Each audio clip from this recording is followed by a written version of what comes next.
idol, nakikita po natin na for this video natin ito po yung video natin na pinagkakaiba po natin yung video natin kasi ito mga idol, may isang lalaki po dito na ito po ay yung babae na pinatay, tsaka makikita po natin dyan na sobra pong siyang ano po natin mga idol.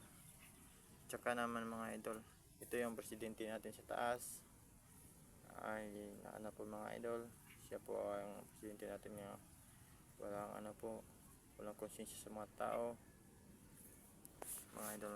At ito naman sa pikas mga idol na si Duterte mga idol, ay makikita po natin na magkukonsensya po sa kumbaba sa mga tao, ay mayroon po siyang patakaran sa buong mundo, no?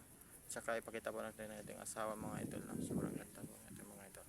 Thank you for watching sa mga video natin. Manonood kayo sa mga vlog natin.